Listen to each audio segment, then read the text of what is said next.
तो नमस्कार, welcome to another episode of Tiko Swag. Video को लाइक करें, चैनल को सब्सक्राइब करें, अपने भारतीय भाई को सपोर्ट करें। और चलिए आगे बढ़ते हैं आज की न्यूज़ के साथ।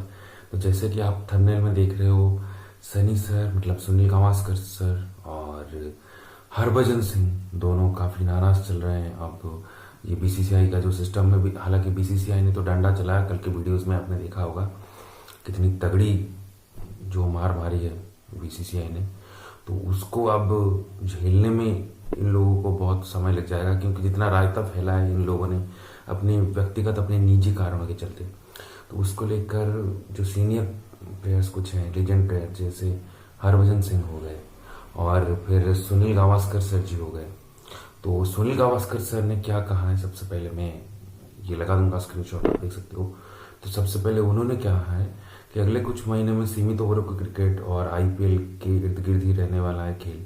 तो ऐसे में सफेद गेंद का जो प्रदर्शन है वो हमें टेस्ट क्रिकेट की कमियों को नजरअंदाज करने नहीं देगा, है ना। तो व्हाइट बॉल का जो बहुत ज़्यादा इम्पोर्टेंस है, वो टेस्ट क्रिकेट में जो हमको परेशानी हुई तो उसको तो वो भुलाने नहीं देने वाला है। उसको जो व्हाइट बॉल की बहुत ज़्यादा इम्पोर्टेंट मतलब जो इन्वॉल्वमेंट है आईपीएल में होगा, उसके बाद चैंपियंस ट्रॉफी होगी, उसके बाद इंग्लैंड में के साथ तो होने ही वाला है अभी 22 तारीख से। तो ये इसमें जो टेस्ट क्रिकेट की जो खामियां हैं, टेस्ट क्रिकेट की जो कमजोरियां हैं, उस पर नज़र नहीं जाएगी, ये मानना है सुनील गावस्कर सर का, जो कि सही भी है। और हमें उस पर भी ध्यान देने की आवश्यकता है। और क्योंकि विश्व क्रिकेट चैंपियनशिप फाइनल जो है, मतलब जो टेस्ट क्रिकेट की है ना, तो वो जून के मध्य से इंग्लैंड में होगा और उसके बाद 5 टेस्ट की सीरीज जो है इंग्लैंड के साथ इंडिया की, वो स्टार्ट हो जाएगी। ये तो बोला, लेकिन साथ ही चलते चलते विराट कोहली और रोहित शर्मा की अच्छी खासी क्लास लगा के गए वो सुनील गावस्कर सर। तो वो क्या बोल रहे हैं, वो भी बोल रहे हैं कि कोच को टारगेट सबसे पहले किया कि कोई उनको पूछे कि इतना ज़्यादा जो महंगा महंगा आप ले रहे हो, पहले तो मैनेजर को भी वीआईपी ट्रीटमेंट हो रहा है, फिर उनके साथ जो नाइट राइडर के सह कोच थे रेंटन डिस्कार्टे, मोने मोर्केल, इन लोगों की अकाउंटेबिलिटी क्या बनती है।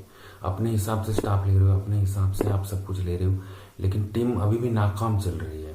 3-0 घर पे हो गया व्हाइट वॉश, 2-0 हो गया श्रीलंका में, है ना। एक भी मैच उधर भी नहीं जीत पाए, वो भी करीब करीब व्हाइट वॉश ही था।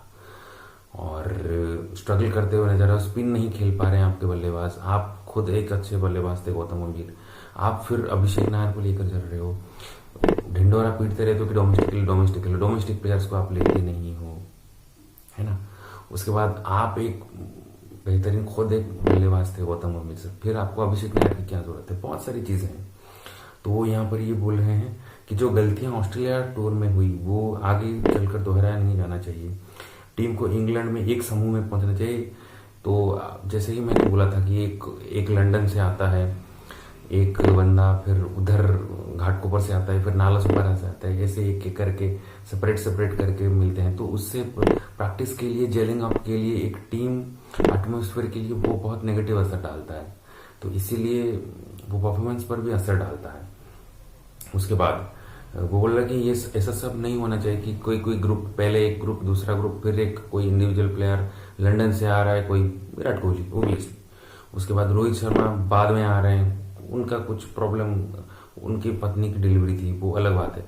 लेकिन ये सब पर्सनल चीज़ों के हवाले से लेकर अगर आपका परफॉर्मेंस खराब होगा तो इस पर तो कतई बर्दाश्त नहीं किया जाएगा।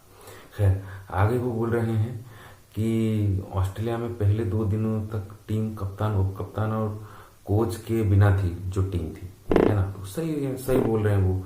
उससे घरेलू टीम को किस तरह का संदेश चाहता है। तो आप किसी टीम ऑस्ट्रेलिया में गए हो तो आप दूसरी टीम को क्या आप संदेश दे रहे हो कि हम ऐसे आएंगे, हम ऐसे एक एक करके मिटेंगे, हम तो परवाह नहीं करते इस सीरीज की। तो जो परवाह नहीं करता, खैर वो तो हार गई हमारी टीम, तो अब परवाह करें या ना करें, हार तो हमारी हो गई। और नेगेटिव काम करोगे तो नेगेटिव फल तो मिलेगा ही। उसके बाद चलते हैं, हरभजन ने क्या कहा। जो हाल ही में करुण नायर का जो प्रदर्शन है रणजी ट्रॉफी में, तो वो 6 पारियों में से वो 6 पारियों में वो 5 सेंचुरीज ठोक चुके हैं करुण नायर। तो नायर ऑन फायर इसीलिए मैंने लिखा है, थंबनेल में आप देख सकते हो। तो करुण नायर बिल्कुल फायर में चल रहे हैं। तो क्या रन वो बना रहे हैं, और उन्होंने 300 रन बना के भी उनको ड्रॉप कर दिया गया था इंग्लैंड के खिलाफ। उनको मतलब मौका नहीं दिया गया ऑस्ट्रेलिया के खिलाफ। उसके बाद बॉर्डर गावस्कर सीरीज में वो फेल हुए 2016-17 की सीरीज में। उसके बाद उनको बाहर का रास्ता दिखा दिया गया उनको। मिचेल स्टार्क उस वक्त एकदम फॉर्म में चल रहे थे, वो 153-54 स्पीड में डाल रहे थे, तो उनको वो फेस नहीं कर पाई करुण नायर। तो मुझे अब भी याद है वो सीरीज। उसके बाद करुण नायर ड्रॉप हो गई, उनको एक भी चांस नहीं मिला। उसके बाद कई आस लगाए जा रहे थे कि वो छोड़ देंगे कंट्री, वो इंग्लैंड के लिए खेलेंगे, लेकिन करुण नायर ने कभी ऐसा नहीं किया। तो अभी रणजी में ताबड़तोड़ रन बना रहे हैं, स्वीप मार मार के, एकदम लेट लेट के, और तगड़े शॉट्स खेल रहे हैं और तगड़ी पारियां खेल रहे हैं। तो उनकी अभी जगह बनती है टेस्ट टीम में। हरभजन ने क्या कहा पहले उसको सुन लेते हैं। हरभजन ने टीम इंडिया के सिलेक्टर्स पर जो करुण नायर जो अच्छे प्रदर्शन कर रहे हैं उसको नजरअंदाज करने के लिए हरभजन सिंह ने निराशा व्यक्त की, और उन्होंने कहा कि अन्य खिलाड़ियों को अक्सर कुछ अच्छे मैचों के बाद ही चुना जाता है। हरभजन सिंह ने करुण नायर की अनदेखी करने के लिए बीसीसीआई पर निशाना भी साधा। विजय हजारे ट्रॉफी में नायर, अच्छा सॉरी, वो विजय हजारे ट्रॉफी है, मैंने रणजी बोल दिया गलती से, प्लीज काट दीजिएगा। तो विजय हजारे ट्रॉफी में 6 पारियों में 664 रन बना चुके हैं, और अपने यूट्यूब चैनल पर भजी ने वो वीडियो पर ये चीज़ें के बारे में जानकारी दी, और वो बोले कि नियम अलग क्यों है, आप सबको ड्रॉप कर लेते हो, जब बुरा परफॉर्मेंस एक सीरीज के बाद आता है आप उनको निकाल देते हो, जैसे करुण नायर को निकाल दिया। लेकिन विराट कोहली, रोहित शर्मा मुसलसल फेल होते जा रहे हैं, बार बार फेल होते जा रहे हैं, लेकिन आप उनको खिलाते जा रहे हो। तो नियम में पक्षपात क्यों है, नीतियां पक्षपात तो नहीं करती। हरभजन ने करुण नायर के आंकड़े बताते हुए और भी बहुत कुछ कहा है। उन्होंने बोला कि मैं इनके आंकड़े देख रहा हूँ, 2024-25 में उन्होंने 6 पारियां खेली, 5 में नाबाद रहे, 664 रन बनाए, यही उनका औसत था। उन्होंने 120 के स्ट्राइक रेट से खेला, और वे सिलेक्टर्स उन्हें नहीं चुनते, वे मतलब सिलेक्टर्स को, और वो सिलेक्टर्स उनको नहीं चुनते हैं, ये अनुचित है। कई लोगों का चयन सिर्फ 2 मैच के आधार पर नहीं होना चाहिए, है ना। तो लेकिन वो मुसलसल अच्छा स्केयर मतलब रन कर रहे हैं, वो तो 2 पारियों के आधार पर आप दूसरे को ले लेते हो, तो एक कंटिन्यूसली इतनी अच्छी पारियां खेल रहा है, आप उसको अनदेखा कैसे कर सकते हो, नियम अलग अलग क्यों है। तो वही सवाल भजी का भी है। दूसरे फिर ऐड करते हुए उन्होंने बोला कि लोग कहते हैं कि रोहित और विराट आउट ऑफ फॉर्म है, और आप उन्हें रणजी भेज रहे हो, लेकिन जो रणजी में अच्छा रन बना रहे हैं आप उन्हें अनदेखा क्यों कर रहे हो। सही बात है, मैंने भी पिछले वीडियो में यही बोला कि जो रन बना के आए थे अभिमन्यु ईश्वरन, आप उनको एक भी मैच खिलाना गवारा नहीं समझे, मुनासिब नहीं समझे बॉर्डर गावस्कर सीरीज में सरफराज को आपने मौका नहीं दिया, है ना। तो ये सब चीजें बहुत ही फ्लॉज हैं बीसीसीआई के, मतलब जो जिस तरीके से प्लेयर मैनेजमेंट अच्छे तरीके से होना चाहिए, प्लेयर्स के साथ कन्वर्सेशन अच्छे से होना चाहिए, तभी फिर आपकी टीम प्रस्पर करती है। नहीं तो आप फेलियर खिलाड़ियों को आप इतना लंबा रन लेते जाओगे इस आस में कि अब फॉर्म में आएगा, अब रन मारेगा, तो नहीं मार सकते, वो नहीं कर सकते, उनका टच खत्म हो गया। आप उनको डोमेस्टिक में भेजो रगड़ा खाने के लिए, फिर अब वो खेलने आ रहे हैं। मैंने बता दिया था विराट कोहली भी रणजी खेलने वाले हैं, कोई बोल रहा था कि काउंटी खेलने वाले, रोहित शर्मा भी ऑलरेडी मुंबई के लिए खेलते नजर आए, वो कुछ 16-17 रन पर आउट हो गए, मजाक बनाते हुए लोग नजर आए, लेकिन मजाक बनाना इंपॉर्टेंट नहीं है, इंपॉर्टेंट ये है कि वो रणजी खेल रहे हैं रोहित शर्मा। उसके बाद आते हैं, बोलते कि ये लोग कब तक खेलते रहेंगे, ये है ना, विराट कोहली, रोहित शर्मा, ये कब तक खेलते रहेंगे, आउट ऑफ फॉर्म है, आप उन्हें बार बार रणजी भेजो, रणजी में जो खेल रहे हैं आप उनको चांस दे रहे हो, मैंने बोला है ना। उसके बाद आप उन्हें अनदेखा क्यों कर रहे हैं, ये लोग कब तक खेलते रहेंगे, ये यहाँ रन बना रहे हैं जो रणजी के प्लेयर है ना। मुझे कभी समझ नहीं आया कि 13 शतक लगाने के बाद उन्हें कैसे बाहर कर सकते हो आप, वही तो बहुत दुख होता है कि कोई भी उनके जैसे खिलाड़ियों के बारे में ज्यादा बात क्यों नहीं करता है। तो ये बिल्कुल एक क्रिकेटर की दर्द समझता है, और इतने रन बनाने के बाद जो बैटिंग है कमजोरी बन के उभरती हुई नजर आई ऑस्ट्रेलिया में। और गौतम गंभीर खुद एक क्लास बैट्समैन थे, वो अपने अंडर फिर एक बल्लेबाजी कोच रखे हुए अभिषेक नायर के रूप में, रैंट एंड डेज काटे हैं। तो इतने सब कुछ करने के बावजूद भी ये फ्लॉस क्यों हो रहे हैं?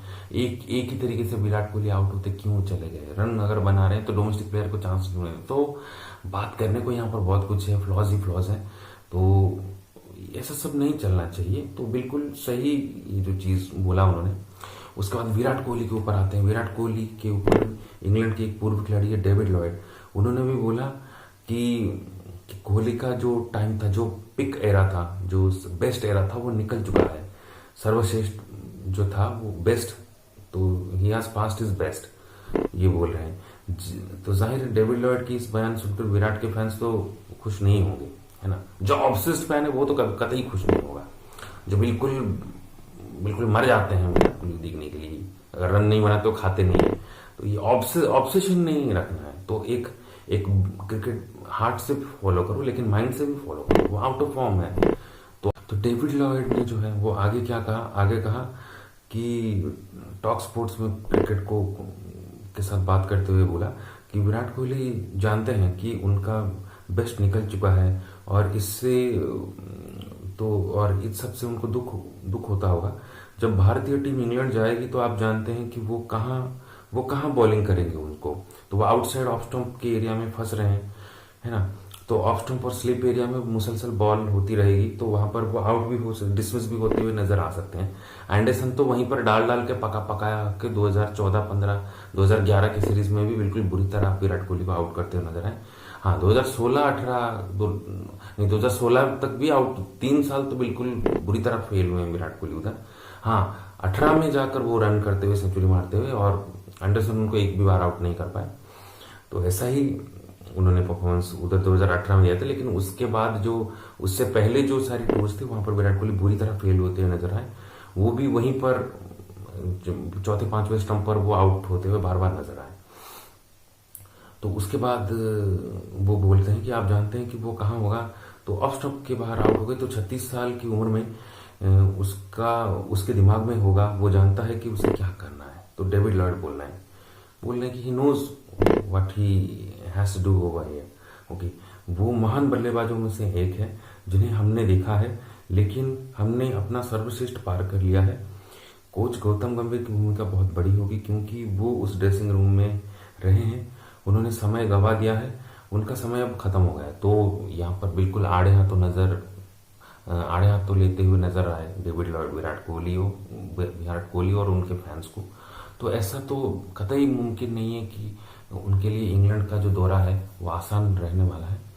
तो यही सब जो लिखा जोखा है, जो बहुत सारे स्टेटमेंट थे वो मैंने दिखाया। करुण नायक का परफॉर्मेंस था वो दिखा।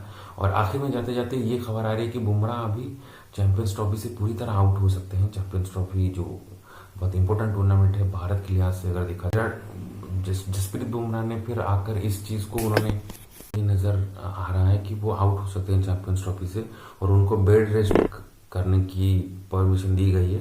लेकिन जसप्रीत बुमराह अच्छा, कुछ ये ना भी खबर आ रही थी कि वो फेक कर रहे हैं, एक्टिंग कर रहे हैं, उनकी चोट इतनी सीरियस नहीं है जितना उनको बोला जा रहा है। तो लेकिन अभी खबर आ रहा है कि उनको बेड रेस्ट करने की परमिशन दी गई है।